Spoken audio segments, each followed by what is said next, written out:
No, we're live now. What's up, guys? Welcome back to Dat Wrasslin podcast. We got the whole crew here tonight.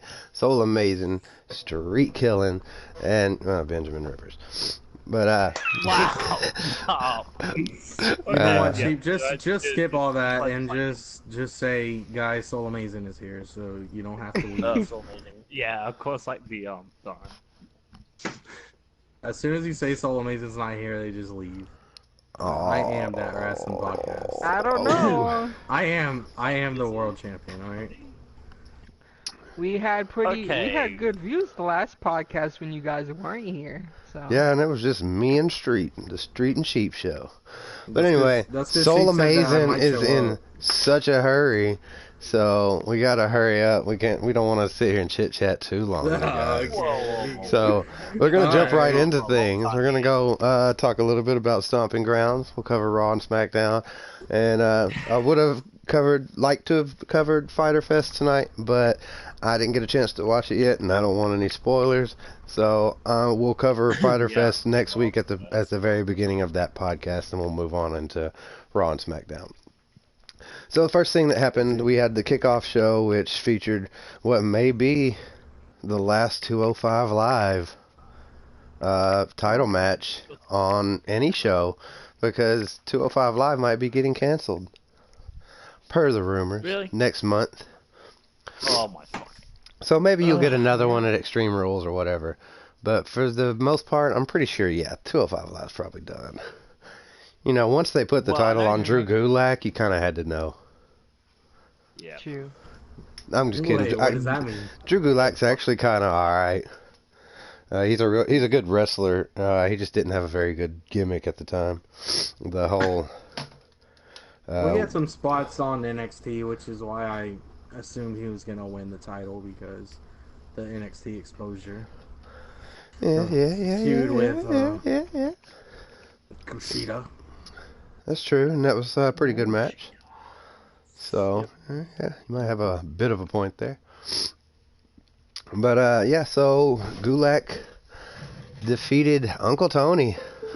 Well, not just Uncle Uncle Tony. Tony. He unseated Uncle Tony. And is now the 205 Live champion for however long that lasts. Congratulations, Drew Gulak. Uncle Tony, though, man, you know he's got to be upset. Yeah, Uncle Tony really upset. Poor Uncle Tony. Indeed. So, Becky Lacey, I was trying to say Becky Lacey. Becky Lacey. Becky defeated Lacey Evans in a pretty... You sure it wasn't Becky Lacey? Becky Lacey, yeah, I'm pretty sure. But it was a pretty bland match, if you ask me. I expected better, at least out of just Becky. Sometimes you have two bad performers, but one of them is good enough to make up for the other. If just through pure characterization or whatever, this just didn't really do it for me. I mean, maybe had I known that they should have involved the angle that was to come a little bit more, but at the same time, that may have gave it away. So Yeah. I don't know. What do you guys think about Bex versus? I agree Lacey. with what you have to say about it. It wasn't nothing to get overexcited about. Yeah. It was like, Whatever. okay. For it to have been the opening match, especially, because, like, the past couple pay-per-views, they've started, like, this new trend of, like, opening it up with a really high-profile match, and they've usually done pretty well with those, although sometimes they were kind of underwhelming. But I was a little bit disappointed that, that didn't turn out better. But next up, we had Same. Kevin Owens and Sami Zayn taking on the New Day, and somewhat surprisingly, at least to me, coming away with the win here. With the way they'd been treating Kevin Owens and Sami Zayn, I didn't see them getting a win, much less kind of a clean win. There weren't that many, like, heel tactics going on here. It was almost a straight up match. So, Yeah. pretty surprised. How many super kicks did we actually see though? How many super kicks? I don't know. straight Go off back the and bat count them and come back and let us know. Oh my god, there was like so many super kicks that like it was So just, many. it was I know. crazy Like, it was straight away. ridiculous. Yo, massive shots Crazy. like you know, close like Out of this world. straight away, right? Oh boy, they're rolling. Oh boy, they're rolling. So yeah, I was pretty surprised, and you know, I thought for sure that it almost gave away the Kofi match, because no way are they gonna have the New Day lose and Kofi lose all in the same show, unless, well, I guess you know they're going for one of those let's piss everybody off type shows, but this wouldn't be the That's basically the motions that I ran through after the tag match. At first I was surprised, like, wow, they actually gave Kevin and Sammy the win, because you see mostly the baby faces winning. I mean, in this PG era, it's like if you could go higher than PG, like that's where we're at in WWE. Like they're beyond PG. So I was. You mean if you could go lower than PG? Yeah, that's G. Yeah, like G. Yeah, it's like G rated. Yeah, but G you can't even say damn, or like the best you get in G is a fart joke. Oh wait, this is WWE. Exactly. So I felt the same way as soon as they got the win. It immediately hit me like Kofi Kingston obviously is winning now. Yeah. There's no way they let every member of the New Day lose. Like, maybe I should like go do like you can like gamble actual money on WWE matches. Oh my Wonder like if I would have, they would have stopped betting at that point and be like, we're not taking any more bets, or they changed the odds after that. Like, the odds are now 2-1, so I don't know, but that would be a good strategy. Just watch and be like, New Day lost, so Kofi's winning. But yeah, that was surprising.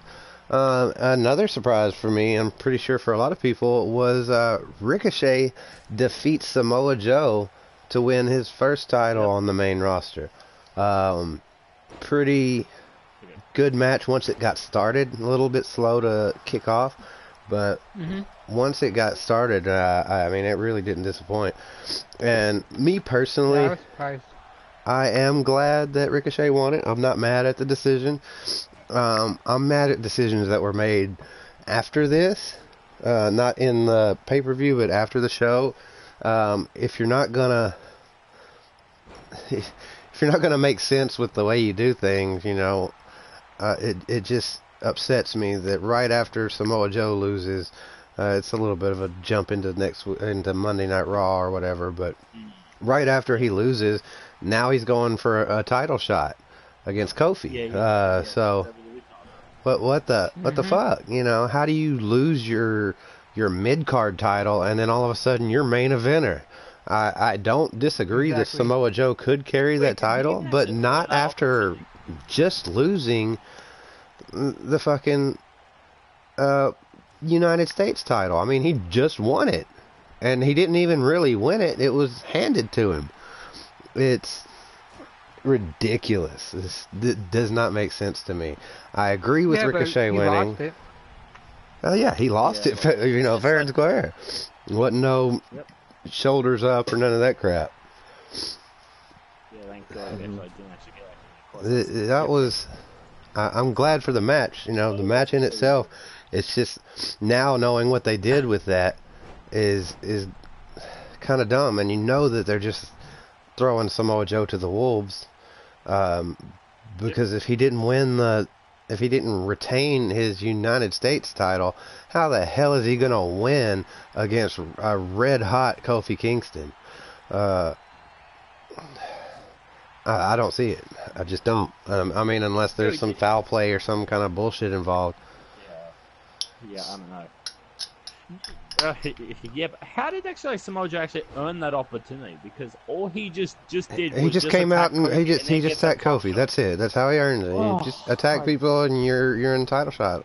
So that's an example of why I was saying that Raw and SmackDown need GMs again for kayfabe terms for them to come out and confirm matches. well, no, this is the way this is the way that title matches are made now. So whoever that guy was that came in and attacked Bret Hart at the Hall of Fame, we got to get that guy a title shot. Exactly. You know, if you get attacked, you get a title. You know, your title shot's coming for the attacker. That's just how it works. This is WWE, folks. It's in there. That's the rules. Dim's the rules. So Daniel Bryan and Eric Rowan defeated Heavy Machinery in what I gotta say was kind of a hell of a match. The crowd was popping for Daniel Bryan. I mean, I guess Washington. I guess Washington doesn't really have anything else besides pot to, you know, call their own. I mean, they don't really have anything else to cheer for, so I guess they got to pick their bat. I'm kidding. I don't have anything against Washington. Yeah, and they were actually and they were actually but in you see a lot of stars go to their hometown, and it's just like any other arena. It's not that much different. So it was surprising to see that big of a reaction for Daniel Bryan, who was the heel, for them to completely flip it. I mean, I've seen it happen before in a hometown, but that one it kind of stood out. And I was kind of impressed that he's got that big of a following. So props to Daniel Bryan for, you know. Well, he is Daniel Bryan. Come on. But the whole point of it is because he's a heel that he's still, you know, getting cheered like that. Yeah, totes. It's very surprising. And I gotta say, Heavy Machinery looked really good here. Even Big Tucker getting up and going from the top rope to the outside. I was like, okay, get you some. Shaw, you got to quit letting. He's got to quit doing something to stand out when you got somebody like Otis in the ring too. Yeah, he just steals the spotlight every time. So yeah, he's got to do some spots like that. Yeah, let me think of something. Let me just jump off of something or something. You know, it's gonna be how it's gonna have to go for Tucker. But I thought that was a damn good match. I was really pleased with it. I would have kind of rather seen Heavy Machinery win, but I get it. That's not, you know, what was meant to be. So it's all right. What do you guys think about that match? I mean, were you guys as impressed? Honestly, yeah. I didn't think it was gonna be that good, but same. It was very good. I was impressed. And I really like Heavy Machinery. They're my favorite tag team when they were on NXT. So, I think they're really, really entertaining, really funny. But I think you're right. Tucker needs he needs something. He needs a spark. Wild Tucker Knight turn heel. Ben, what are you talking about? I don't even know. Like, okay. Yeah, because what we need is a big, tall, strong heel on Monday Night Raw or another SmackDown. heel on freaking SmackDown Live, and you've already got one right now, Tucker Knight. Best freaking. I think. I don't even know. I don't want to see that in any world. We don't need more big guys that are heels. What? Wow. We have enough of that. Every big guy's a heel for some reason. Eric Rowan, Brock Lesnar, Bobby Lashley, Drew McIntyre, Baron Corbin. Every large guy is a heel. Okay. Let's end that trend. Well, no one. Yeah, you're well. Okay. No one even cares about Brock Lesnar anymore. Okay. No. Why do you want to break? You should have never said his name. Should have never said his name. Why do you want to break up a good tag team like Heavy Machinery before they ever even accomplish anything? I don't know. Like, I don't freaking know. All right, let's move on from that. Moving on, Roman, go ahead, say something. What you got? What you got? Yeah, right. Since I don't really watch NXT and I'm not really that familiar with this tag team. From what I've seen so far since they went to the main roster, they've been really good and I've been impressed with them. Unlike the War Raiders, whatever they're doing with them, shit. The main thing is Otis. Amazing. They just need to be. It's creative. They need to be given better. I know. That's what I'm saying. What are they doing with them? Otis is. You've seen. They can't compete with Otis. Otis would make them both look bad if either one of them teamed with Otis. We'd be saying the same thing about both of them. Hell, you're crazy. You're out of your mind. You're giving Otis too much credit. It's that person. Otis should be a singles competitor. I don't think he should be on a tag team, but I don't think it needs to be a breakup thing. I don't want to see Tucker turn on him. I just want to see Tucker go somewhere else. Yo, not maybe eventually, but you're not giving. You're too like into all the name changes and nonsense that the War Raiders have been through. Absolutely, but it has their talent. Those guys are. That's not my fault at this point. I've tried. It is your fault because you just admitted that you're doing it. It's WWE's fault for making me not care. Because I should be caring at this point. When somebody is that good, I should want to watch them. What I'm saying is you've seen what these guys are capable of in NXT and at NXT takeovers. You can't just act like we're not that. Seeing they don't that. have that We're ability. not seeing that. Okay, my perfect example against that, Saul, is what we were talking about like 2-3 weeks ago about Seth Rollins' championship run. Up until that point, up until he turned. I agree with you. I'm just saying. Like what Seth Rollins is capable of, and you know how good he is, but because of everything else,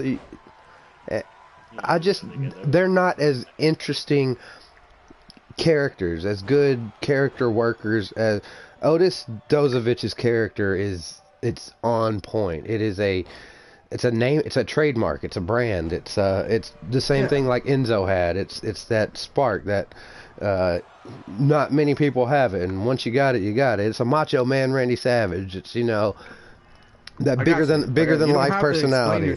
War Raiders don't have that, and he would steal the spotlight from either one of them if they were in the same tag team as them. That you might be like, oh, look at that War Raider guy, he did some pretty acrobatic stuff, but man, did you see Otis Dozovich? Yeah, he did the Caterpillar, bro. It's no contest. Like, I don't know of anybody right now who has the personality to team with Otis.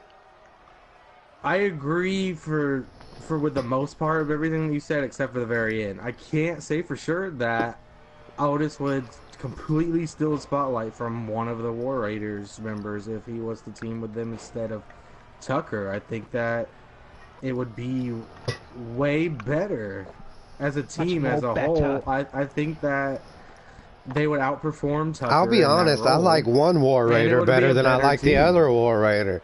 And I don't really know their names, but I like the one who looks kind of like Killian Dane better. I think they should team him up with Killian Dane, and they should have been the War Raiders. Or the Viking Experience, or the... Ivan is what he goes by now? I don't fucking know. Too many name changes. I gave up trying. When they finally decide, and it sticks that way for long enough. You're talking about Ivar. The one with the beard. Big beard. Yeah, big guy, big beard. Yeah, one that looks like Caleb. Him and Otis would be a lot better than Otis and Tucker. Yes, I agree with that. But I'm saying that I still think that Otis would steal the spotlight from Tucker. Yeah, I am. Tucker's boring. Tucker. Why are we hating on Tucker? But I did say, he did do the high flying spot, and that kind of was like, okay, props, Big Tuck trying to stand out. Tucker's like. He's slightly more better than Gaseous Ono when it comes to in-ring competition. Yeah. He's got a better personality, I think. He just he's got being healed. I feel like that category. Otis's back's got to be hurting. Because he's carrying that tag team. Carrying it. Funny guy. Anyway, let's move on from that. Roman Reigns defeated Drew McIntyre, even with all of the bullshit from Shane McMahon. And if I'm going to be honest, if we're going to keep this whole thing going, then they should have just fucking stuck to their guns, and they should have had Roman Reigns lose again. I'm just saying. But, but it's always like, it's always push over freaking Roman Reigns. Bullshit. The thing I don't like about this is Roman Reigns gets the victory over Drew McIntyre, right? So now you're going to have get a victory over Yeah, we post him. Can't get a victory over. Yeah. Oh, what's his freaking name again? God damn it. Yep. Shane McMahon. Yeah, now, here we go. Yep, Shane McMahon. And now you have Roman and The Undertaker taking on Drew McIntyre and Shane McMahon. So we already know Roman can beat Drew McIntyre. And you know Roman can beat Shane McMahon. So it's just such a one-sided matchup. Like it's like, how does Roman and Undertaker possibly lose this match? I know it is. I know it is. Yeah, I'm pretty sure everybody's like, oh, well, Undertaker, you know. In my head, I was just picturing, like, after that Super Showdown or whatever. Undertaker's last match. That after that Super Showdown, he was like, fuck this, you guys. I got to go back out there next week, you know, whenever, as soon as possible, and I got to make this up. I got to make this up to the fans. He was like, I've got to do better than that. I'm not ending on that note, you know.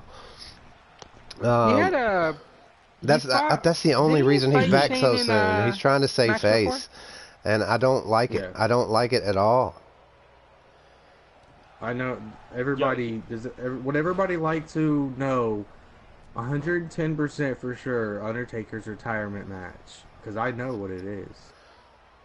Oh, yeah. What is it, son? I really do. I really do. It's gonna be at SummerSlam in what, 2 months from now? Undertaker will go into retirement after losing to Baron Corbin. Yes. And that's gonna be added to Baron Corbin. Yes. That's gonna be added to Baron Corbin's accolades. Do it.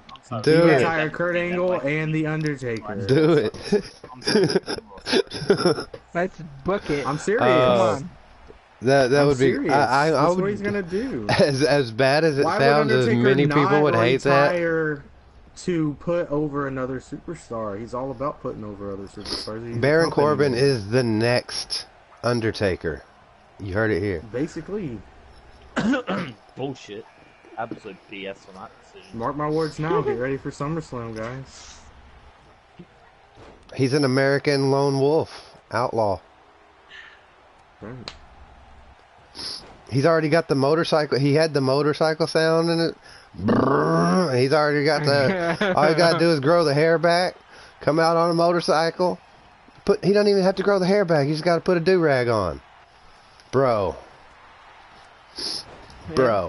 Who do End of you days. think you are? I bring the darkness. I bring the thunder. Plus, when that happens, Corbin's already gonna be the Universal Champion at that time. And it's gonna be a title versus career match at SummerSlam. If Taker loses, he retires. If Baron loses, he loses the title. Man, this would be the retire the Undertaker. They would be ushering in the new Attitude Era right then and there. Exactly. Right then and there. Seth this is not fucking retaining. I'm sorry, Seth's retaining. Ben, nobody's even listening to you at this point. We all know what's happening. No. We're talking about Undertaker versus Baron Corbin because it's gonna happen. Not for the Universal Championship. Anyways, let's move on because yeah, we'll move on. Soul's in a little rush here. Soul, we gotta rush through for Soul. Rushing through for the Soul. Kofi Kingston. On y'all. That's what I do. Kofi Kingston dives to victory over Dolph Ziggler in what was starting to be a boring match. Then it turned out to be an okay match, and then it got kind of boring again. And then Kofi jumped over the top ropes, and I was like, "Oh, that's cool." And that was the match. It was a decent finish because it was unexpected. It was a new way. A new way to win it. Yeah. It should have been me. Yeah. It should have been Dolph Ziggler though, but I mean. Not at this point. Not at this point. I think the best thing for them to do is to keep booking Kofi Kingston as strongly as possible and having him overcome all these odds. I think it's really working for Kofi Kingston, and I think it would have been a detriment to WWE to have given it to Dolph Ziggler at that point. Maybe later, maybe down the road, but I don't think right now would have been the time. I think they've really got to keep going with Kofi. And that's just my personal opinion. Maybe not everybody agrees with me, but I think if anybody keeps the championship, they've got. I know. The should have been me thing. Yeah, gotcha. So awesome little match there. But with that being said, I would not have been upset with Dolph Ziggler winning. Dolph Ziggler's one of my favorite people in the WWE. So I don't think I would have been happy either way. upset. I just think I would have been more like, I just don't think that it's time. I would have been like, Yeah, I can see that. why, you know, I can agree, with that. and the decision's fine, you know. I would be naturally inclined at that point to believe he won it just to lose it again, you know, like I'm more upset about what happened later on SmackDown. Yeah, we'll get to there if you make it, but you keep stopping me, I might not be able to get there. Well, I'm sorry for having a discussion. No, I'm just messing. I was speaking my piece. I know, I'm just messing with you. What you got? Pretty good match, though. I like the way he won. I was talking to Street this time. Oh, yeah, I like how he won. What he said this first, pretty good match. He liked it. Yeah, pretty good. It's pretty good. Yeah. Street's comments on everything. Yeah, it was pretty good. I liked it. Alright, then fuck you. I didn't like the match. The match was gay and stupid. Oh, look at him switching it up. There you go. Using big words. He's got 2 go-to comments. That's what, like 6 letters? Oh, by the way, did you guys hear about Kofi Kingston and Extreme Rules match got changed? Uh-oh. It's 2 out of 3 falls? I don't know. God. I swear, this is fucking changed. It got changed, so... We'll see. We'll see what it is. We'll find out Tuesday on SmackDown Live. I'm looking at this right now, so... Yeah, let's Yeah, the last match on Stomping Grounds. Go ahead. Apparently what? Well, apparently, okay. It was originally advertised for Kevin Owens. Shh. It was supposed to be a triple threat. Kevin Owens, Dolph Ziggler, and Kofi. But, you know, since Samoa Joe attacked, you know, Kofi Kingston... Now it's a quadruple threat. Now it's gonna be... Yeah, it's gonna be... Fatal Four-Way. Fatal Four. So, how... If Kofi Kingston can overcome this, if they make him overcome this, and that'll be amazing. That'll be great for Kofi Kingston right there. And then after that, that's all he needs. That's all he needs after that. That's all. I mean, just chill with your title, because you just beat 3 people in 1 match. Come on now. Well, he only has to pin 1. I know, but still, there's still 2 other threats around. It's a difficult match because you don't have to get pinned to lose your belt. So exactly. I mean, there's that to consider. So yeah, pretty good stuff. We'll see. I'm down for it. That's cool. Seth Rollins overcame Baron Corbin. Even after Baron Corbin brought out the best possible choice for referee he could have at that particular time. Although it gave away too much, because you bring out the girl who lost to Seth's girlfriend, and y'all have been talking about. My biggest gripe at the beginning of Stomping Grounds is how big of a deal they made about Becky Lynch and Seth Rollins being boyfriend and girlfriend. And you know, the good part of that is that now it was for yes, that's what I was gonna say. At least but it's a storyline. I was literally when we're actually getting. I'm not. You didn't let me finish. I was literally at the beginning of the show. I was like, oh my god, here they go with this boyfriend and girlfriend shit again. This is stupid if they're not gonna use it. I was mad because up until that point, all they had really done is just stupid little showing them backstage for a second or just bringing up this boyfriend and girlfriend stuff. I'm like, I don't care about your stupid petty little who's dating who thing. You only cover it when it's your 2 biggest superstars. You don't tell us about Sarah Logan getting married to the Viking War Raider guy. You don't talk to us about, you know, Montez Ford getting married to Bianca Belair. You don't tell us about any of that shit. Publicity stunt. Exactly. I mean, so it was getting on my nerves that they were just trying to use it to, like, maybe get some, oh shucks, you know, girls into it a little bit more, or, you know, to get some girls into the guy scene, you know, watching that stuff a little bit more, getting more hardcore fans into it. But it was annoying. And then later on, when he brought out Lacey Evans, I was like, okay, that's dope. That was an unexpected choice. I was all wondering who's it going to be. And then we brought out Lacey Evans. I was like, oh shit, he can't hit her. And then I was like, oh yeah, but Becky's going to come out. So I mean, well, of course, it gives it away too much. It should have been. It gave it away. It should have been. Me? No, like it should have been like a woman who Becky like doesn't hate. But that wouldn't have made sense. That would have pissed us off because they were like, "Why is it this person?" There's no reason. But this was good. This was good. Yeah, I get it. Yeah, I liked it. Good creativity. I liked it. The only thing that I didn't care for was it was. No, that would make no sense. No, it wouldn't have. I agree. Well, what you guys wanted to make sense. My only complaint was that you knew what was going to happen the rest of the whole show, the rest of the whole match. Well, at that point, assume that Becky was going to come out at some point, but you didn't know exactly when. She got away with a lot of shit before Becky finally came in. Yeah. So at least it wasn't like an odd... They're gonna make her get away with a lot of shit. At least she didn't just come out right in the beginning. Can I really want to point out this little awkwardness with the low blow. Did anybody else notice this? Yeah. Like her, like she does the low blow and her hand comes up like to his chest or something, like not his chest, but like his abs, and it's like she just like lingered like a little bit too long. It's like. I think it was borderline sexual harassment there. I think it was a little bit of touchy-feely, huh? I think she tried to cop a little bit of extra fish. I mean, she was like all up in there and just like hung around for like a little bit longer than was necessary. I was like, oh shit, no wonder Becky's coming out.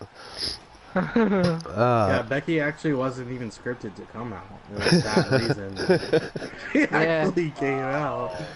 She was over there groping the man with her forearm. I mean, Becky Lynch didn't complain about it on Twitter the night after. Like, you low blow my man. How dare you? That's where it stops. So that was kind of interesting. And Becky gave him a little slap on the ass and held the ropes open for him because she's the man.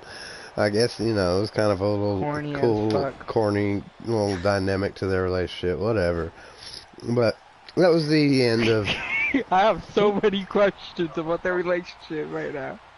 Yeah, let's not get too far into that. I mean, she's the man, so I got some questions. Oh, man. Okay, go on. Okay. So, that was all Stomping Ground, and I'd have to say I was pretty impressed. I would probably give it about an 8 out of 10, and... it's been a long time since I've felt really impressed with a WWE pay-per-view. And not everything hit the mark. Yeah, it surprised us, honestly. Not everything hit the mark, but, I mean, it was better than WrestleMania. Yeah, pretty much. So, I mean, this is probably one of the strongest pay-per-views of the year. I came into Stomping Grounds with... I came in with low expectations. Really low. Maybe that's part of the reason. I told y'all that's how you gotta watch. I came in really low all the way down. That's how I play Fortnite now. After seeing the match card, seeing the ticket sales and everything, I'm like, oh shit, this is not gonna be good. And surprised me. Turned out to be a pretty good show. Surprise, motherfucker. Well, so this week's Monday Night Raw and SmackDown are supposed to be the first weeks with Paul Heyman and Eric Bischoff. In charge of... Yeah, but I'm not going to hold that to that standard yet, because when you first take over stuff, there's like a whole period of transition. So I don't want to judge it based on that yet. I'm going to give it like a month before I start considering. Yeah, anything at all, like that's positive, that's like, oh, okay, they're going to actually like start doing. One single storyline that's different is all I'm looking for in the first week. Right. Just one thing. Just something like on Monday Night Raw, something that screams Paul Heyman did this. That's what I want. Just one thing. So moving on to Monday Night Raw, Seth and Becky Lynch open things up. A little bit more corny awkwardness between them. And then... Becky, you kind of interrupted me. What? Oh, yeah, that, yeah. Like, who you calling Becky, bitch?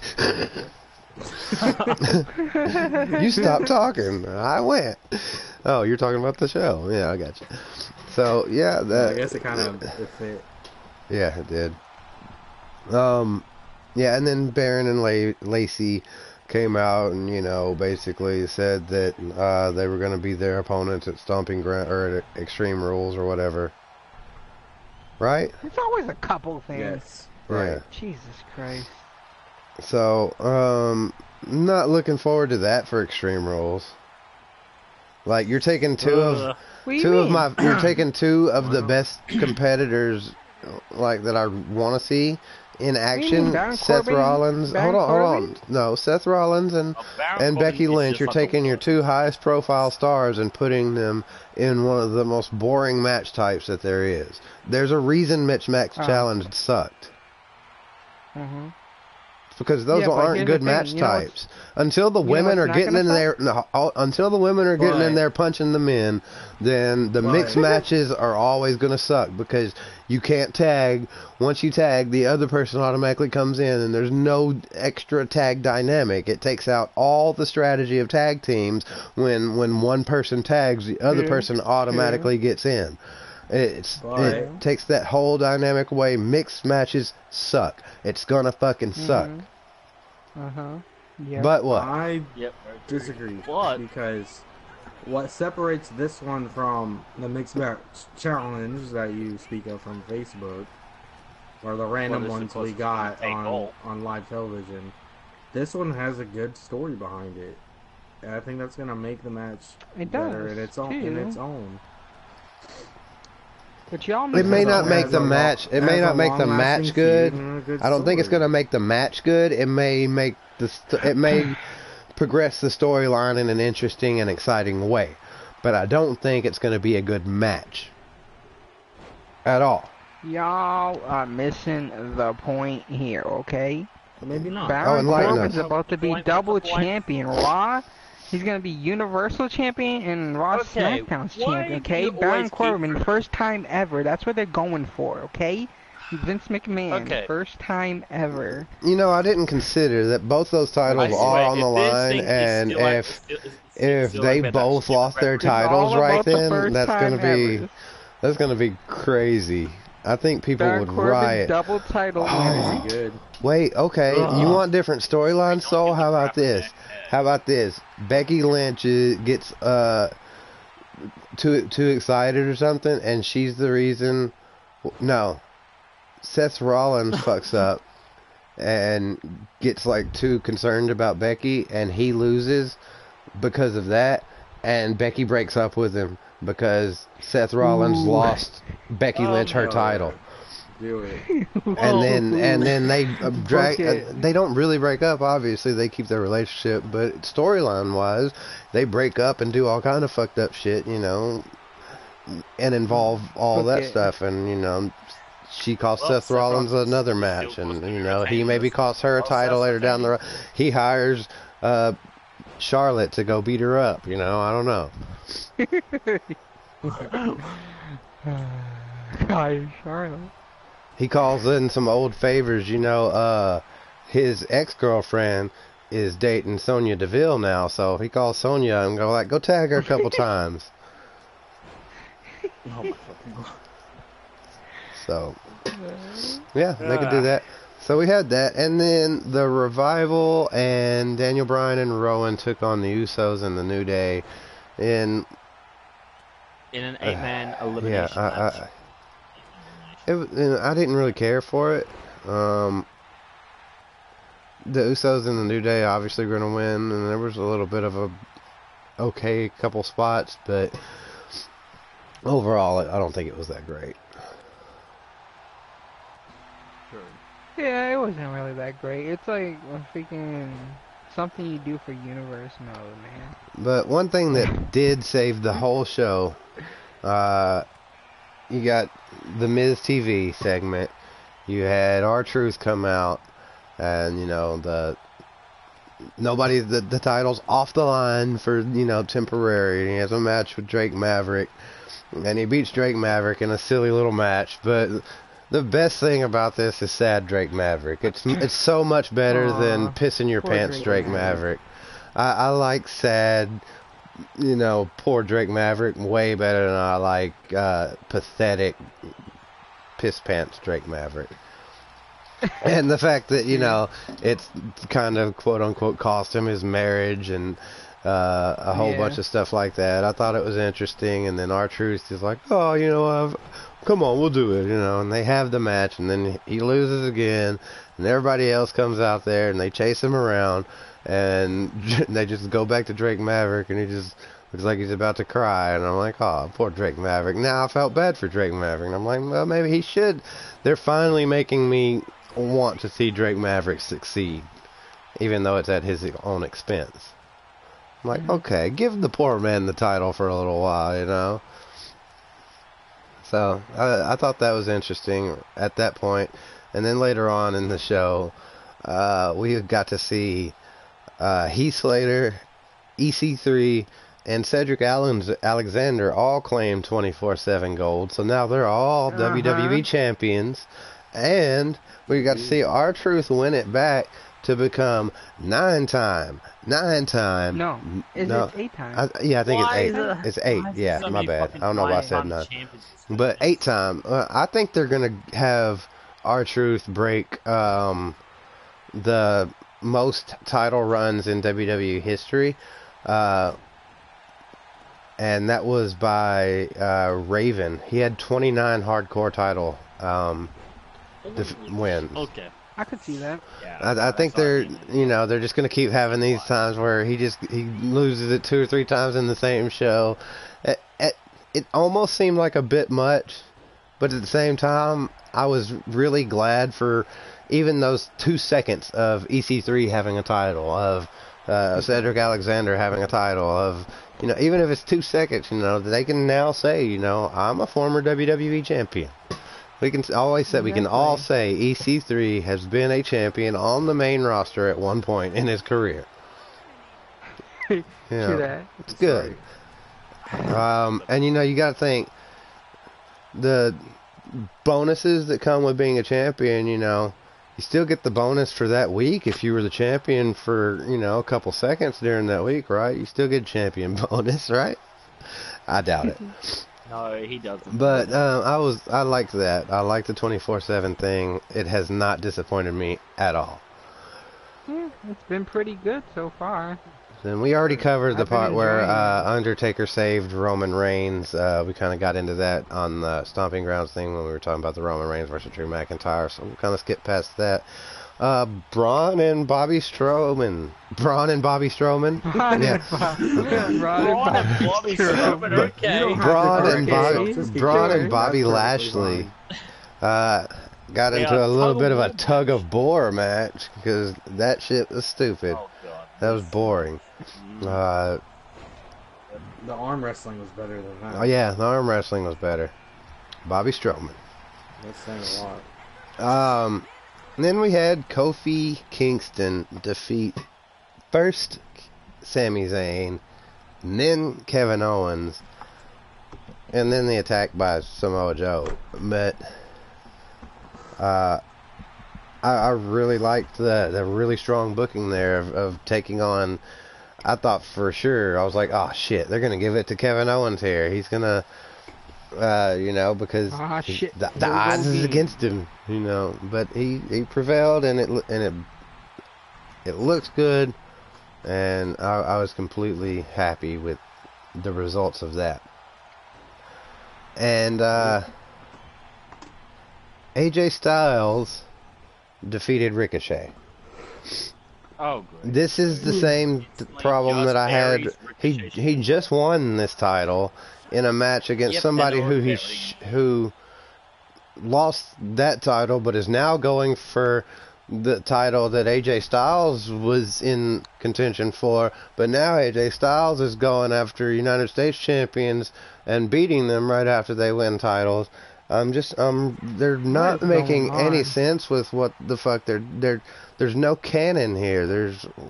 What is it when they're like a movie, their timeline or something's out of whack. There's no continuity. Continuity. What the fuck here? Normally I would agree with you, and I understand where you're coming from, but I actually have to say I disagree this time. The only saving grace here is they had the Styles thing at the end of Stomping Ground where he came out and talked to him and said that stuff. And then they did involve the club for a second. But, and I see where they're trying to go with this, in that AJ Styles is going to lose to Ricochet at some point, and Ricochet is going to be able to, prove himself. I actually think AJ Styles will lose because of interference from the club. But that's my take on that. I see where they're going with it. The continuity of what they're doing doesn't make sense, where people are just jumping all over the place as far as where they should be on the ladder or on the scale of things. And it takes away from the reason for them to be distinct titles and not, an equal relationship. This, why it's a mid-card title. I don't know. Because I think it makes perfect sense, because they told us what was going to happen. I mean, Ricochet had an interview where he said he was going to go out there and give it his all against, someone who's a big challenge, like phenomenal AJ Styles, and yada yada, hyped up AJ Styles, and he had a good match against him, and AJ Styles just got the upper hand, and I don't think there's anything wrong with that.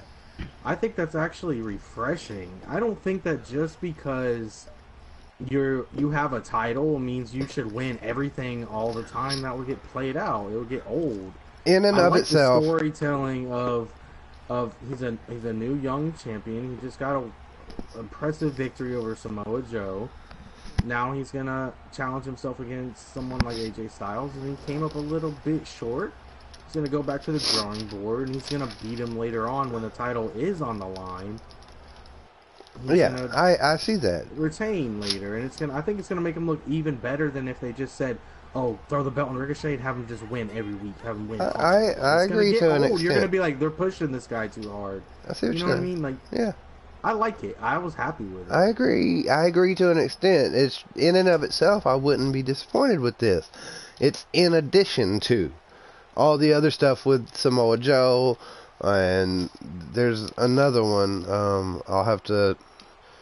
It'll come to me as we're going over the rest of these. But yeah.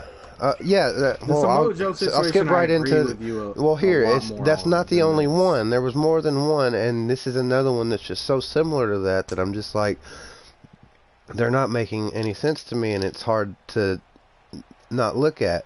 Like, the New Day beat Rowan and Daniel Bryan, but they just lost clean to Owens and Zayn on Stomping Grounds. And I get that right after that you had the 4-way match or whatever, or they set up the 8-man tag match or whatever. But if they're going by the way things should be, then the people who should have been beating Rowan and Bryan at this point should have been Owens and Sami Zayn. Even though they're they're both heel teams, it would be more refreshing to me to see that than babyface versus heel at this point. And I was just so disappointed that they're just not following the narrative or the kind of order that things are supposed to happen in. You're not supposed to go from losing a mid-card title to being a world champion contender. You're not supposed to go from you're not supposed to go from beating the tag team champions. I agree with Sheep. I agree. That's why I'm speaking up to try to separate the AJ Styles Ricochet situation. I agree. I see how I used reasoning behind. I used everything else happening to jade my opinion of that, and I can see where I did that. But at the same time, it still feels a little bit like that. But yes, I agree that one of the things that saved it was the fact that they brought it up in Stomping Grounds. Like, here it is. And that they involved the club and everything else. I think that was completely and honestly refreshing. I'm not mad at that. The only thing I was mad about was the losing, and if it was going to be losing, then it should have been because of the club, or even if AJ Styles didn't want that to be the case. Like, AJ Styles didn't want him to interfere, and they did anyway, and that becomes part of the angle. I think Ricochet should have been, it was his first defense, his first match after ever winning the title. I just think that you want them to look as strong as possible. I kind of agree at the same time. You can't just always do that. That's too predictable. Or we'd be always saying, well, we know for a fact that they're going to win this match, so it would never get interesting. So at the same time, I kind of have to disagree with myself too. But it just was disappointing because of everything else. With the New Day, with Samoa Joe, with just the bad decision making all around. Maybe it's that I'm scared that they're gonna fuck this up too. You know, maybe something that has shades of being good and should be good, they're gonna fuck that up too. But hopefully Bischoff and Heyman, you know, having a little bit of say and freedom and creative, maybe we'll get something good going on here. I hope we do. So moving on to SmackDown. A little bit next up right now, like you said. Well, I mean, Heyman's going to convince CM Punk to return now and destroy Shane McMahon. Yeah, okay. Now that, yeah, okay. Now Oh my God. Okay. Yep. Different, like, He's a Heyman guy. different He's story a for Heyman like guy. that whole thing. Like you know, like well. Yeah, that's true. He is a Probably like Heyman fake guy. anyway. Probably fake. Just saying. Probably fake around there. What do you mean? What? Heyman was his manager. I know. They are friends. Yeah, but like, you know. Yeah. Alright, so moving on to SmackDown, we had not one, but two out of 3 Falls matches. Oh my god. I think we had one on Raw. Say that again? Say that again? What did Were there we have? 3? Wait. No, I said we should have had 3. They're amazing. Then we could have said Then we could have had like 6 times as many commercials. So funny. We could have had so many commercials if they would have had every match be 2 out of 3 falls. Oh my god. I really like those British commercials on the Sky Network. I'm digging those, so they can keep throwing those commercials at me all day. That's new stuff, new territory. there you go. You ever watch the ones on the Sky Network? Those commercials are kind of cool. I think I have, but Yeah. not recently. I have. It can be kind of funny too. Yeah, they got good commercials, bro. I thought like their Why commercials we would be got like lame-ass subpar. commercials here? Yeah. I think every In the United States, 2 we out of have- 3 matches should be a 2 have out you of 3 took, falls match.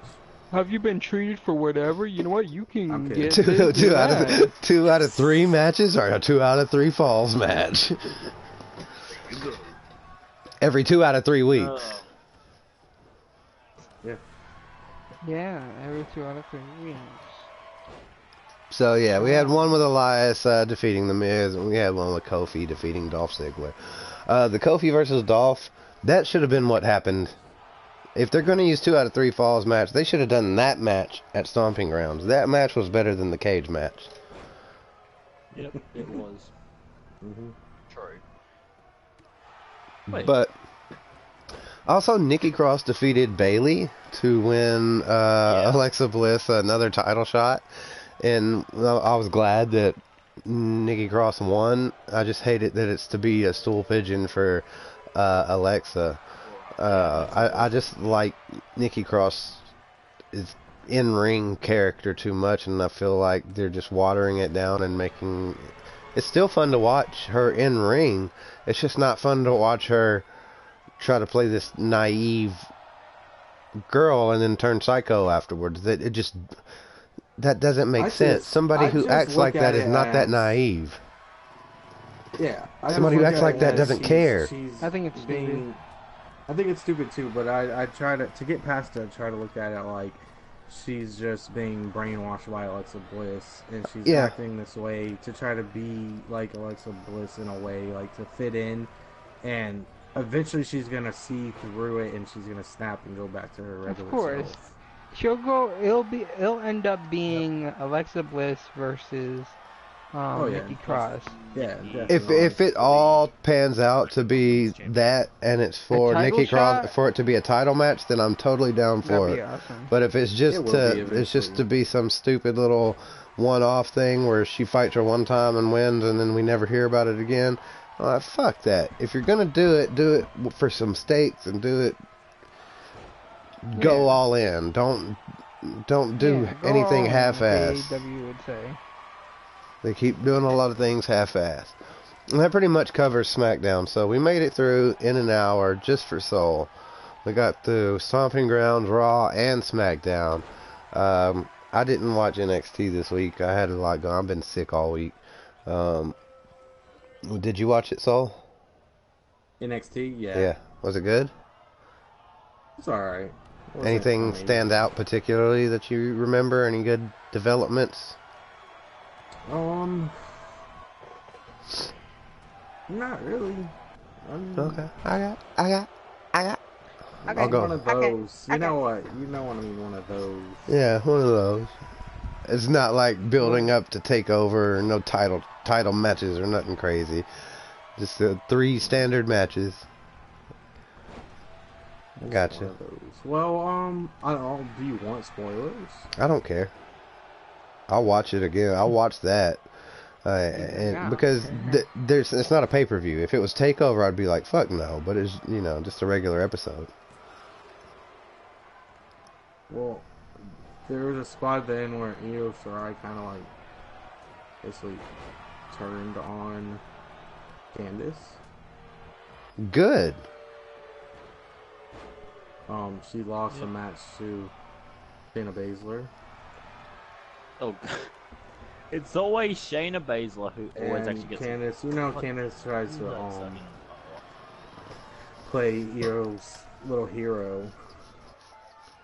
Came out and tried to save her, and Io didn't want her to help. Was like, no, back off. And then when she headed up towards the exit, she was going off in her language, in Japanese. So she was snapping, yelling at the crowd in her own language, and then all she said, all that I remember her saying in English was they all started booing her really hard, and she's like, I don't care, and just left.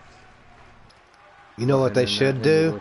They should have they should have had Candice help her up to the entrance ramp, and then they turn around and look at the crowd, and then Io turns on her, and just like Tommaso did to Candice's husband.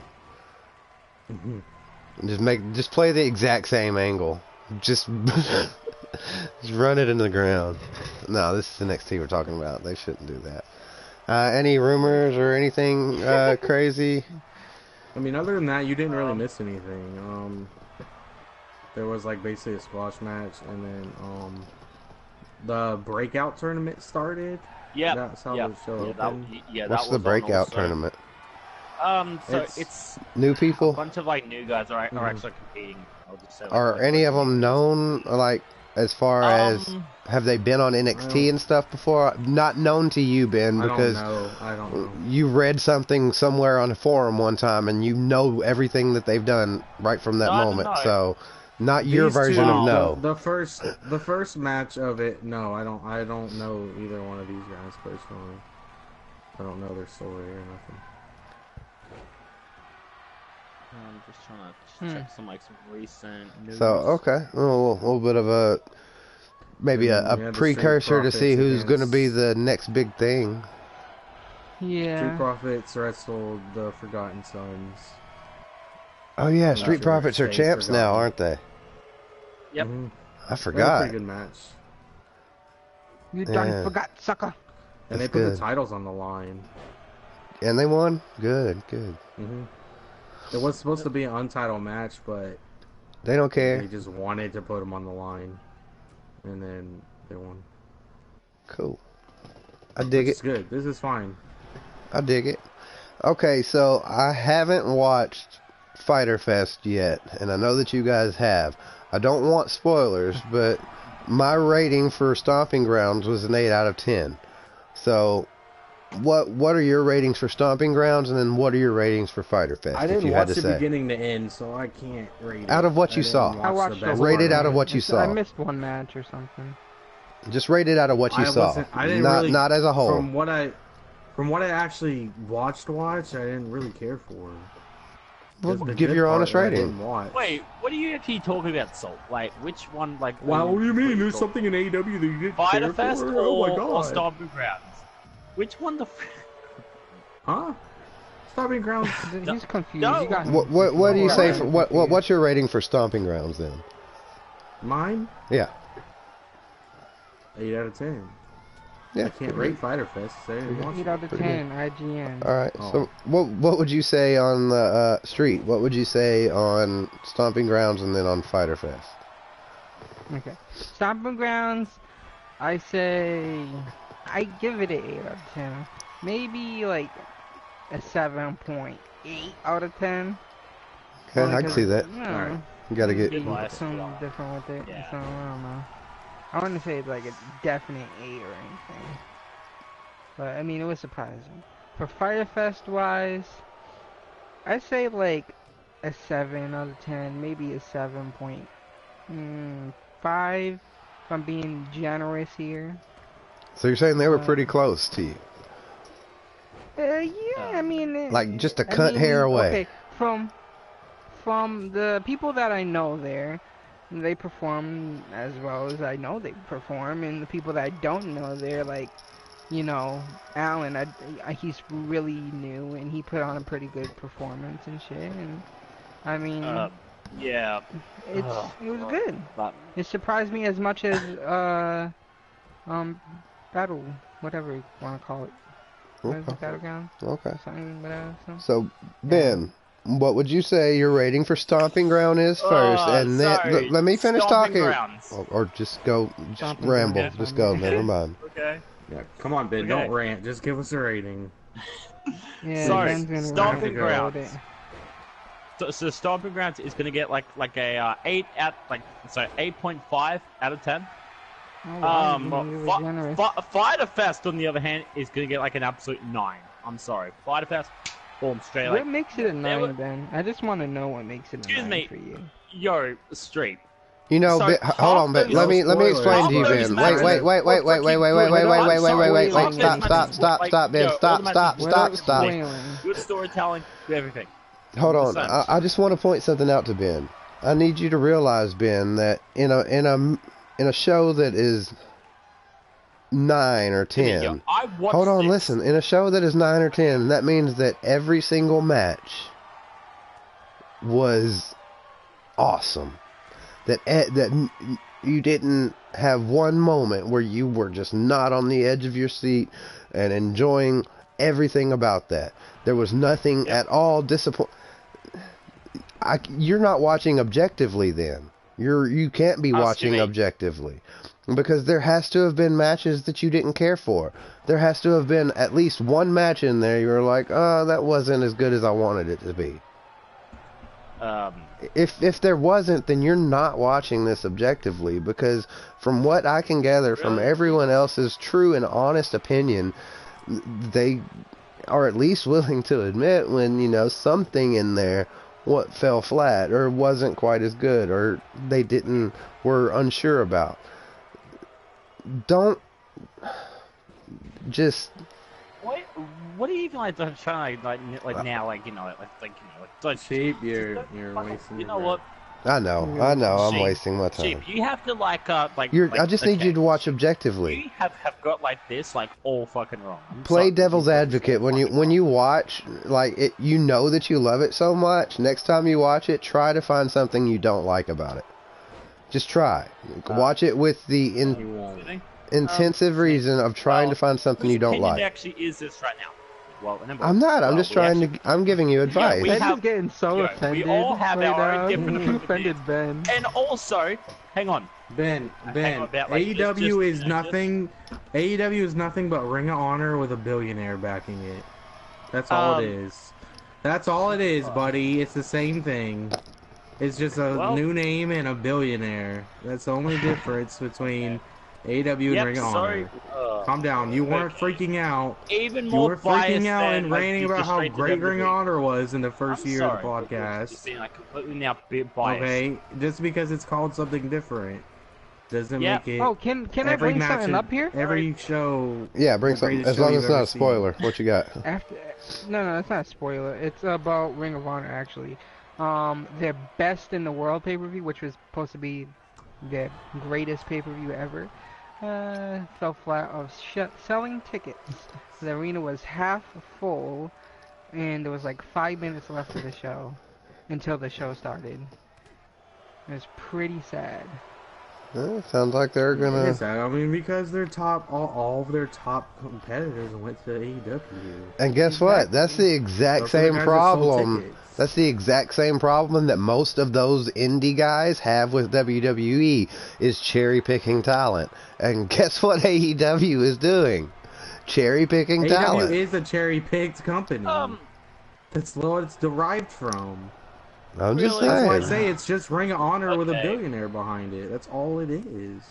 These are the same guys that were wrestling in Ring of Honor. It's the same fucking thing. Other than a few superstars in AEW are pretty and a new. couple other cherry-picked guys from other promotions. That's what it is.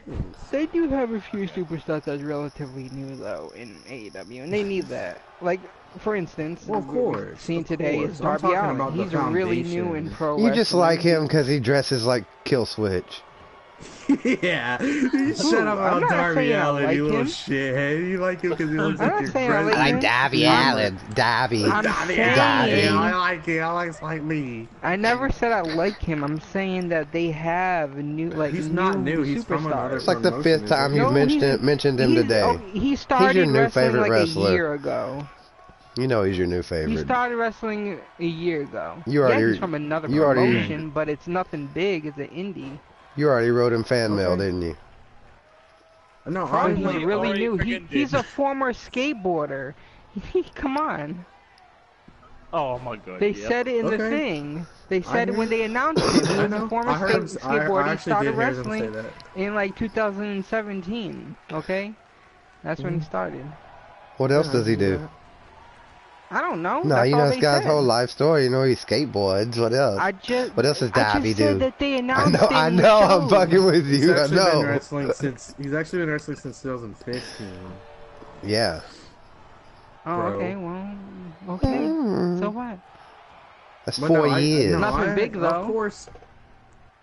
Of course, AEW is gonna have some new, brand new guys and stuff, but I'm saying the foundation, the people you tune in to see, are guys that came from Ring of Honor. You can't say that I'm wrong, because it's a fact. It's not an opinion. Obviously. I know, like... So what I'm saying is the people like Ben... No, I'm talking. The people like Ben who automatically say, AEW is the greatest, the show was a 9 out of 10, AEW is amazing. Why were these guys not saying the same exact things about Ring of Honor for the past couple of years? Why? It's just the same. It's all the same people. It's the exact same people. Just because the name is different and it's a little popular in the news articles, now all of a sudden it's so amazing. Why didn't you feel this way before? The only thing that changed was billions of dollars and a name. That's the only difference. Where's your loyalty? Why weren't you? That's actually it's actually a really good point. It is all the same people, and nobody was hollering. I will say, instantly. So you remember? Okay, you remember like? I'm just saying. I'm not trying to hate. I'm just pointing out a fact. Yeah. Was it as good as a Ring of Honor pay-per-view that you would have rated a 9 out of 10? Nah, it was like better than that. It's like a New Japan. Why? Because it had New Japan. Why? Because it's called AEW. No, hang on. The only difference. This is like okay. So this is like just like okay. The whole reason behind this, right? So. How do I even actually? Come on, Ben. Spit it out, Ben. So it actually does have something just to deal with the whole fucking wild card rule. So you know what? Yeah, I am literally like okay. The wild card rule has just ruined the WWE. I'm sorry. The wildcard rule is just ruined the You have to. WWE. No, it hasn't. Here's what. Here's no, it hasn't, and here's why. Here's why. You just ignore it. You just ignore it. Just fucking ignore it. Just pretend it doesn't exist, and it's fine. The whole world is fine if you just pretend the wild card rule doesn't exist. It doesn't matter. Disregard that. The wild card rule was just an excuse. Not ready for the Universal title yet. I'm sorry. It was just an excuse. It was just an excuse, and once they figured out they could do it more than they said they were, it just doesn't matter. So you just have to disregard that. Pretend that rule doesn't exist. Just like you have to pretend like the no rematch clause thing doesn't exist anymore. Yes, it does. It happens all the time. They get rematches right after all the time. It's just whenever they feel like it. You just disregard all their rules and just go by that. You can't listen to what they're saying. Just ignore the wild card rule. It's not a rule. It doesn't exist. Like just so you know, if I freaking ignore the wild card rule. Yes, ignore it. Ignore it. Ignore it. Pretend it doesn't exist. Your life will be so much better. Yo, it's not the freaking same WWE that we all know and fucking love. I'm sorry, but now, yo, all I'm just saying. Why are you complaining so much? You just gave Stomping Grounds an 8 out of 10. I really believe that Ben just reads headlines and just follows what is trending. Whoa. He's a trend follower. Hang on a freaking damn second. Yo, He's a trend I watch follower. Stomping Grounds and also watch fucking Fighter Fest. So we know you did. But then you jump on the bandwagon of whoever else is. Pay-per-view. Listen, you give the Stomping Grounds pay-per-view an 8.5 out of 10, which is a phenomenal grade for any show. And then you love and praise Seth Rollins as one of the best in the world. And then out of nowhere, when AEW has a show going on, you do nothing but bash and talk shit and drag the WWE through the mud. Why? When you just said how good Stomping Grounds was. So much better than WWE. Yeah, you rant about how bad it is. You change your opinion on it according to what's going on the current day. Hang on. You want to know something? You know what? This whole conversation now over, okay? Let's just move on. Okay? Because you've been exposed. And you don't like that. Been exposed. Whoa. Been exposed. You're a trend follower. You're not loyal to either one of these companies. He's not loyal. As soon as AEW fails and burns, you're gonna be. Well, hold on, Ben. Let me propose a scenario. Let me propose a scenario for you. What happened? What would you do if AEW hired Brock Lesnar? Yeah, are you gonna cheer for Brock if he comes out to wrestle against? No, I would boo him straight out of the fucking building. No. Like, you know what? Listen, what if Brock Lesnar was a babyface in the AEW? Would you like him? Yeah. That's what I was gonna say. You stole my joke, damn it. You would. You know you would.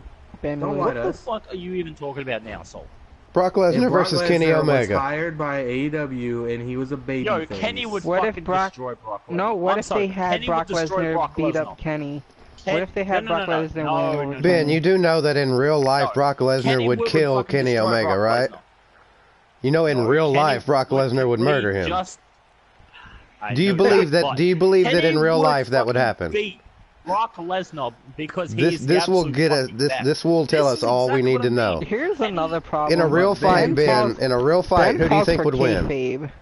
I want to know. In a real fight, who would win, Brock Lesnar or Kenny Omega? Would quote unquote kill Brock Lesnar in something that is scripted, Ben. Okay. Really?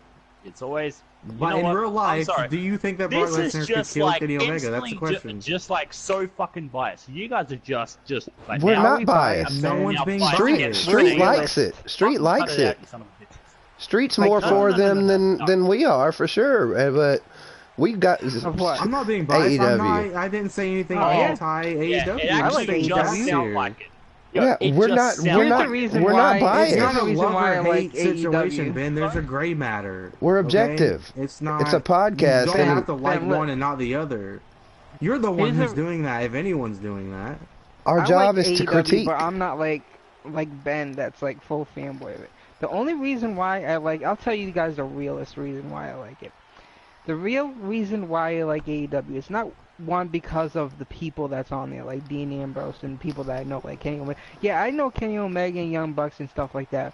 Probably a little bit more than Soul and Sheep does. I won't deny that. I'm sure they're now here watching, you know, Kenny Omega and Young Bucks and shit like that every day and shit, like apparently you do, Ben. But I'm just saying, the real reason why I like AEW is because it's an alternative competition. It's there. It's big. You know, it has a big backing, like Soul said. It's something that we can look at other than getting used to, well, watching something that we're already used to. You know, we've been watching WWE for years, and it's been the biggest thing.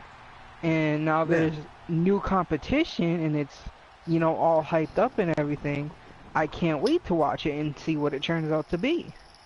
You know, it's an alternative. That's why I like it. Ring of Honor, it's always been there, alright? TNA, it's always been there. Yes, I have watched Ring of Honor in the past, and I have watched TNA in the past.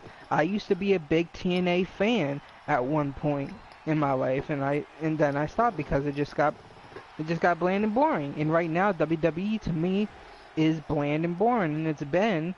I mean, I can't say that there's no surprise. I would say in the last 2 weeks, it's actually been quite a bit better. Yeah, I mean, like I said, there's been a few surprises to it. Yeah, that's good. I agree with everything being said so far. It's because there's competition. If it wasn't for AEW, WWE I can guarantee WWE would still be bland and boring and as shit as it was fucking a year from now. I don't 100% agree with that.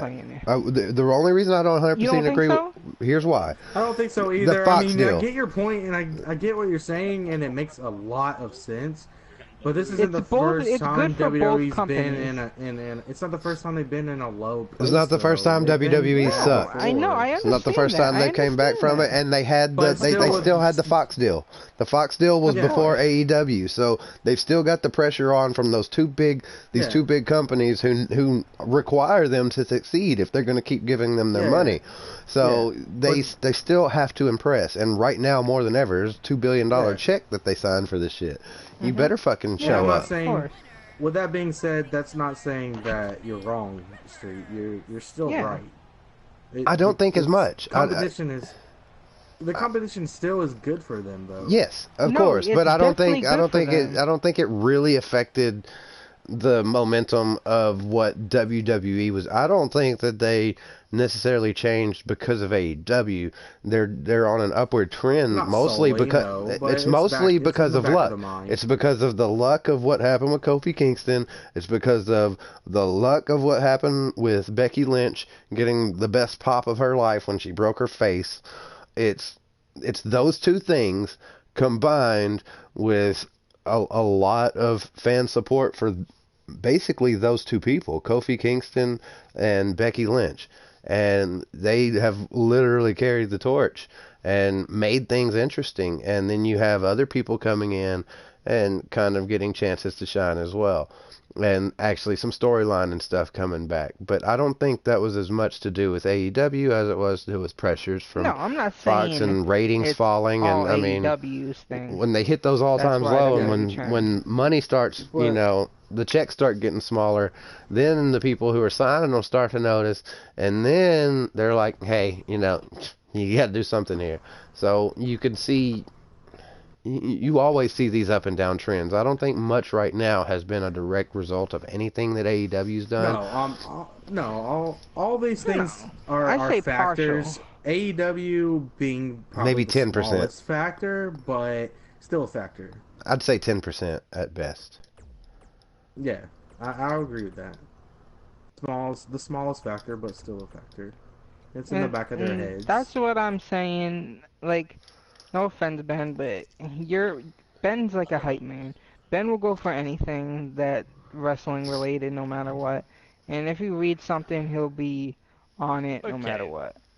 No, Ben, you have to just admit it, Ben. You read something and you see everybody on that topic talking about it, you'll end up going and talk about it too. You're just a hype man for something that's interesting. in WWE. If everybody on the internet starts saying that AEW sucks, then you're gonna say AEW sucks. All I would say, Ben, is just next time, like I said, next time try to find the things that you don't like. Don't watch for the things that you automatically love. Try to find things that you don't like and remember to bring them up. That way you can see the way that we're seeing. You have to be objective. We're not here to just shout their praises. We're here to critique them. We're here to talk about them and break them down, what we liked, what we didn't like. And if it's all, I just liked everything, that's not very interesting.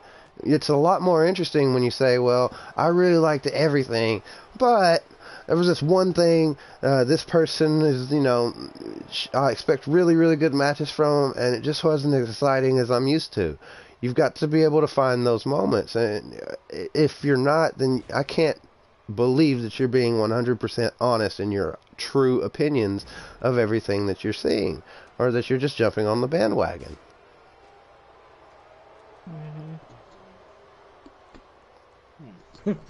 Ben's having an outer body experience at the moment. He doesn't know what it's real anymore.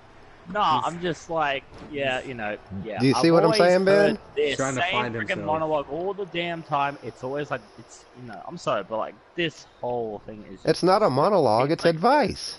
No. No. Yo, I will give. You know what? No, fuck it. You know what? I'm gonna give like the full freaking AEW Fighter Fest spoilers if this keep up. Whoa, man. I will do that now. Why are you being so angry? I am not even. We're just having now. We're fucking do it. We're just trying to give Ben. Don't take stuff personally, man. So you want me to not watch it? Because if you give me the spoilers, that's what's gonna happen. I'm just gonna be like, well, fuck it. I'm not gonna watch it now. And then I won't be able to see what's so great about it. What's a 9 out of 10 about it? I just want you to try to find the bad things. I say this is how we should start out Sheep's idea. Okay, Ben said that Fighter Fest was a 9 out of 10. I think Sheep should go and watch Fighter Fest beginning to end. Sheep should watch it beginning to end.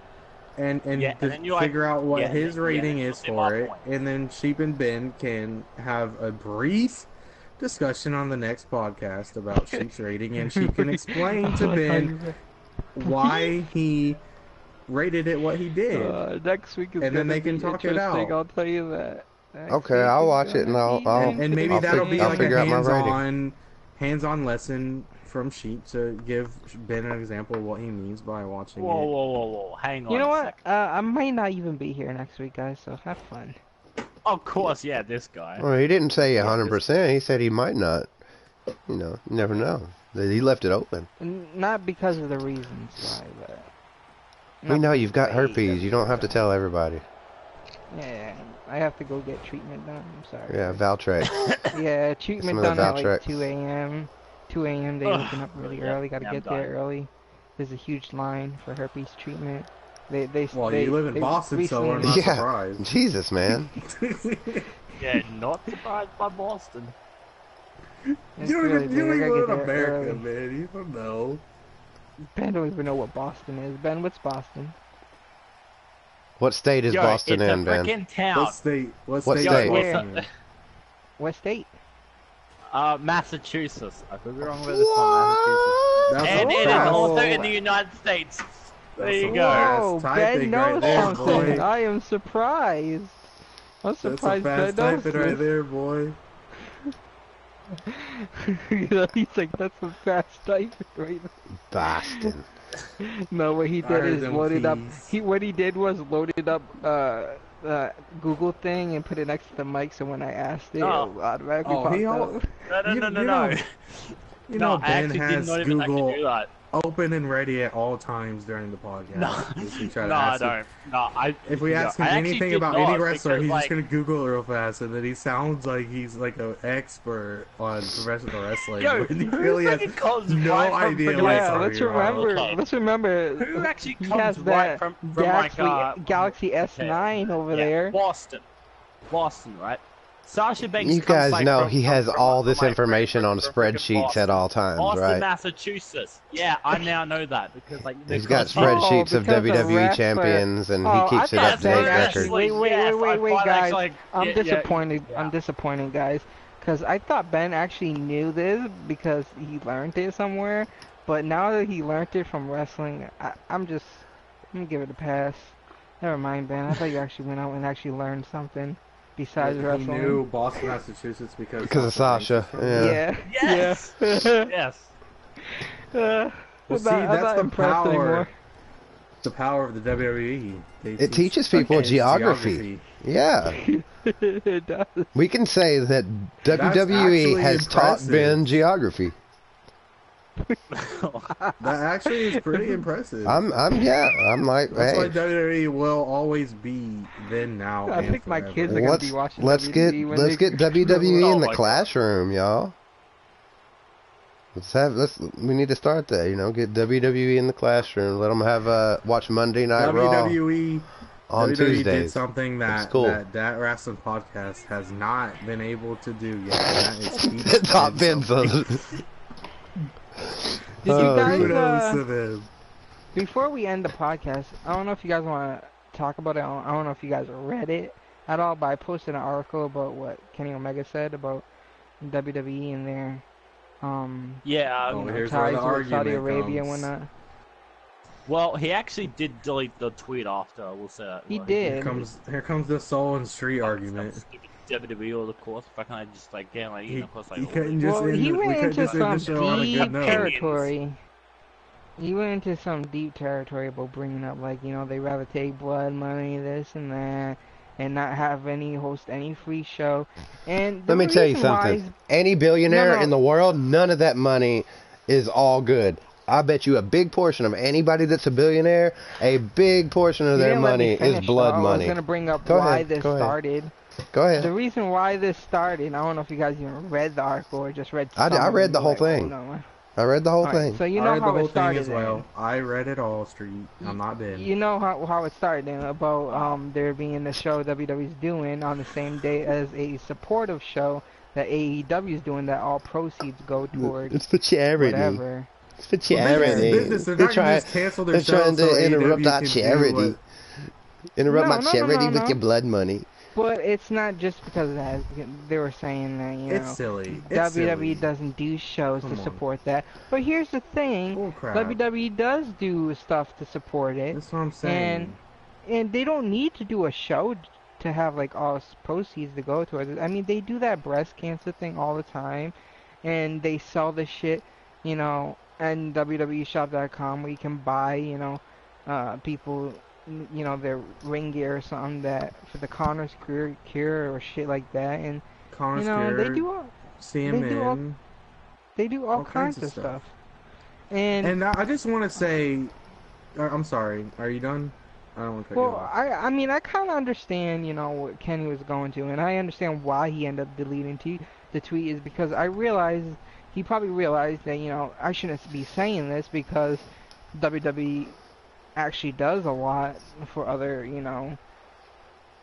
causes as well. I just want to say this. The way I feel about it is, and not just that one situation. The way I feel about everything about AEW on social media from the beginning. At first they took a few shots at WWE, and the first few times it was kind of funny and interesting and whatnot. But now, especially with this Kenny Omega thing, it just, all of it together to me just sounds so corny and desperate, and it's pushing me away from these guys. Yep. I want them to just put on a weekly show. WWE always actually references All Elite Wrestling. No, they don't. They actually. Here you go again, just trying to bash the okay, no, with logical points. Yo, they not actually letting me literally finish. actually. Let Soul finish, man. Let Soul finish. Okay. Code Can I breaker. just finish? Let's all finish, Yes. because he's got to go soon. Codebreaker. Because Okay. they don't call the move the code breaker anymore, because that's where Yeah, because Jericho's in AEW. Jericho. That's just a logical thing. It's probably Jericho's move. He's probably got a trademark on it. Jericho also said in an interview that Ricochet contacted him and asked him if he could use that move and just give it. Jericho said yes, of course, just give it another name. So do your research, Ben. He got Jericho told Ricochet to use that move. Just like how Kevin Owens got permission. Kevin Owens got permission from each other to do certain things. So, anyways, what I was saying is I want AEW just to put on a weekly show, give us the best in-ring content, storylines, and just really go balls to the wall and give us the greatest show that they possibly can. And leave the rest of it, leave the bullshit alone. Don't cry and complain. The WWE's doing a show on the same day as us. We're doing this. Like, who cares, bro? It's a business. They're not gonna just cancel their show so you can do yours. Like, you decided to do this. You gotta face the consequences of things that happen. I mean, it is what it is. I mean, I get it, it's a charity and you're hoping that it turns out successful because you care about the charity. And that's fine, but the people who care about watching that and supporting that charity are going to do so regardless of what else is going on in the world. They're not going to watch WWE if they really care about what your show and what you're doing. They're going to be loyal to you. So don't just try to take shots at the WWE and make them look like monsters, like they're stealing money from people who need it. Like, come on, that's just corny, bro. They do so much for so many people, and you're trying to make them look bad to play this WWE's a monster, we're the good guys, come watch our show. Like, that's stupid to me. Like, you're talking to me like I'm stupid, and it makes me not want to watch you or support you anymore. Like, don't, like, stop bitching, honestly. That's what they're doing at this point. They're bitching about everything. The best thing AEW could do is say nothing about WWE. They need to just shut up, act like WWE doesn't even exist, and do their thing. Yes. Do their thing. Wait, I agree. I got a question, though. I got a question, though. Actually, took shots first, actually, to be honest. It doesn't matter. It doesn't matter. It doesn't matter who took shots. It doesn't matter when the shots were taken. It doesn't matter who took... No.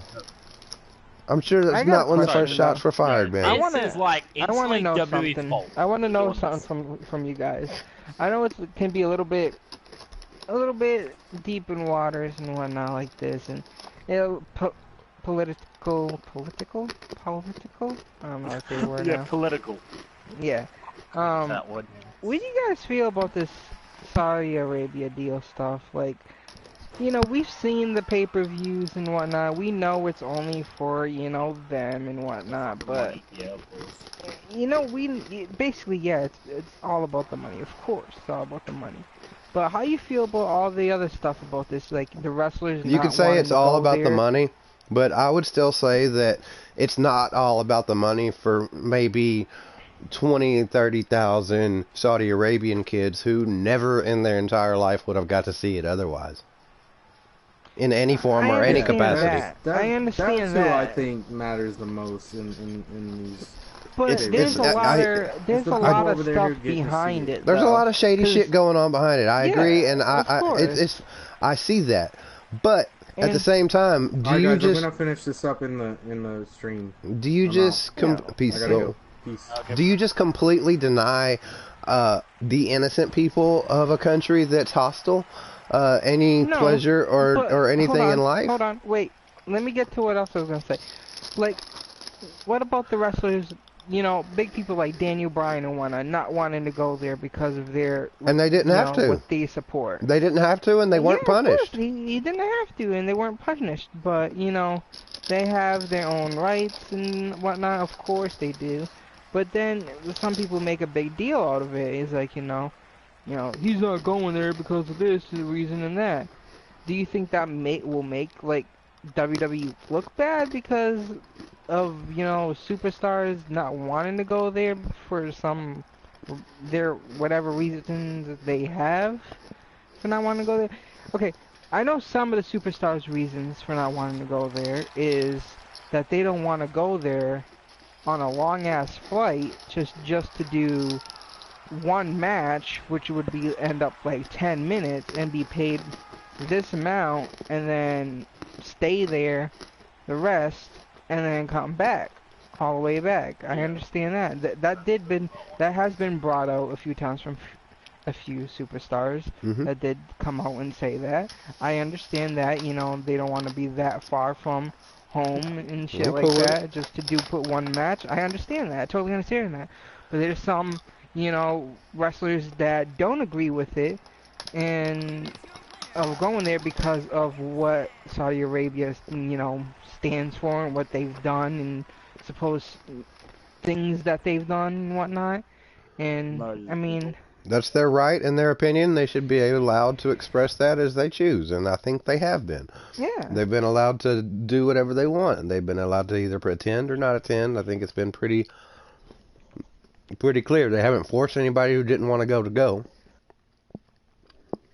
No, they haven't forced anyone, but I mean, when it first started, there's been a huge big deal about the superstars not wanting to go, and everybody made a huge deal out of it, and it kind of made WWE look bad in that way because of all these superstars coming out and saying this shit about it and not agreeing to it and whatnot. And I mean, right now it has been pretty good from the last Saudi Arabia event. I mean, there was a few other superstars that came out and said they're not going for a particular reason and said their thing, but I feel like it shouldn't be made public. I feel like it should have just been like, alright, these guys are not showing up or not just brought up at all and just have the show go on. You know what I mean? Nah. Didn't hurt them at all. Right.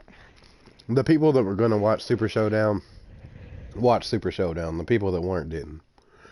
I don't think... Yeah, I mean, it's a house show. Maybe... for the people there. The handful of people who didn't want to watch it for political reasons didn't have their mind changed because one superstar decided not to go. They already weren't going to watch for those same political reasons. So, no. It's catering to Saudi Arabians. It doesn't even have to be on the WWE network. But it is. It's a house show. We shouldn't look at it in America as anything less. It's a big show for a foreign audience. It's not really for us. I mean, alright. Of course, countries are going to have their own thing going on, and there's this and that going on, and there's all this political stuff going on. But, you know, WWE is a sport entertainment company. It's just like FIFA. FIFA is worldwide. And if they have their World Cup event placed at a country that has, you know, whatever going on there, and there's a lot of talk about in that country, it's like they're not going to cancel that show just because, you know, there's a lot of this and that going on over there. You know, they want to put on the show for the people there, or, you know what I mean, to say, hey, we, you know, we're worldwide. We're not just stationary. You know what I mean? I think if you exclude Saudi Arabia because their, you know, foreign policies or their government policies, you're not punishing the rich people of Saudi Arabia. You're punishing the people who could actually benefit from having a little bit of entertainment in their lives, a little bit of something different to break the cycle of tragedy and war and suffering and grief. And I think I would much rather be in Saudi Arabia with watching WWE than watching drone strikes, you know, hit my village. You know, just saying. Yeah, so no, I understand. I completely agree with them being allowed there. I think that it's good for the fans all around because that money goes into keeping the product paid for and paying those salaries, and I mean it gives them that extra benefit. Of course they're going to do these shows. They're paying more for these shows than probably half of the other pay-per-views they put on make. Yeah, I agree. Do it. It's a lot of fucking money. Unless they're like making you make a legal decision. You know, when you come in, you have to smuggle in 20 rocket launchers.